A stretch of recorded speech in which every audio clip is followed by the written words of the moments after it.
I come from a loving home with parents who cared for me. As a child, I was a happy boy, a hearing boy. I enjoyed talking, playing, and joking with my family and friends. But around 7 years old, I became sick and began experiencing trouble hearing. People would speak to me and I would miss words or not understand. As the sickness worsened, so did my hearing. One morning, I awoke and heard nothing. Scared and confused, I yelled. I banged my hands together. Silence. Meningitis took my hearing that day.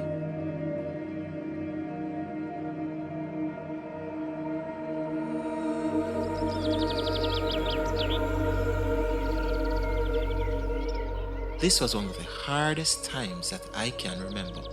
Overnight, life changed. Everyday experiences felt different.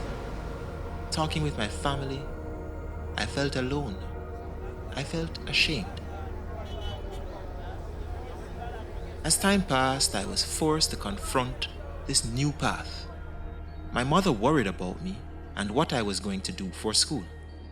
Eventually, she learned of a deaf school in Knockpatrick, Manchester.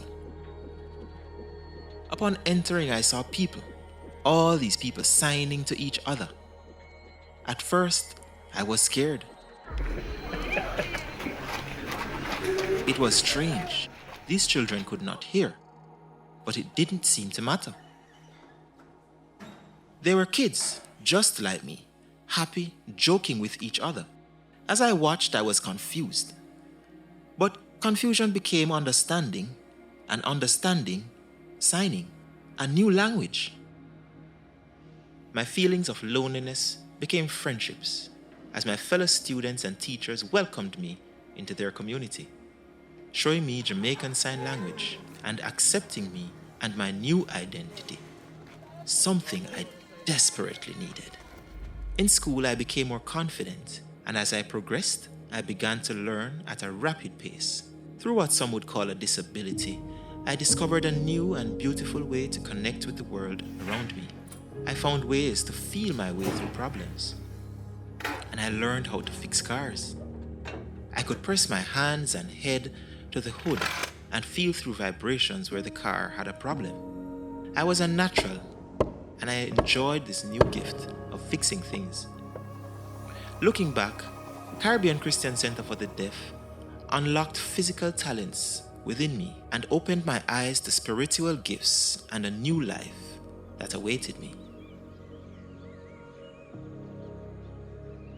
My life could have been so much different. Much of my story can be traced back to my sponsor, a wonderful and giving lady who provided boundless opportunities by supporting me through school and then sending me to America to be trained as a pastor. She was a key influence in my life. She fed me in many different ways and gave me good roots in Christ.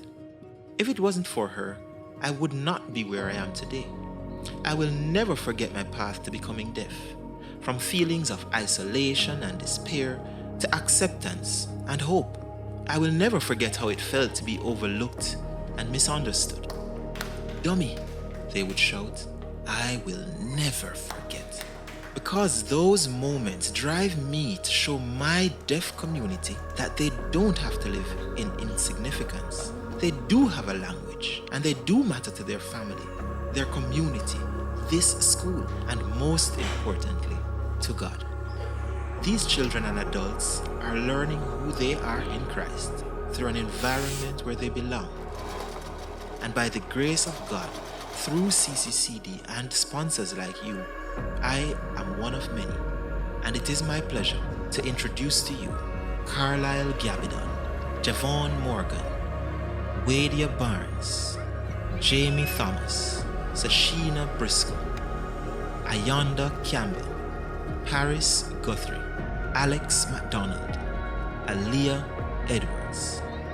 Through our current sponsors, we serve many children, and with your continued support, We will reach, teach, and nurture each deaf person by empowering them to discover their own strengths through an identity in Christ.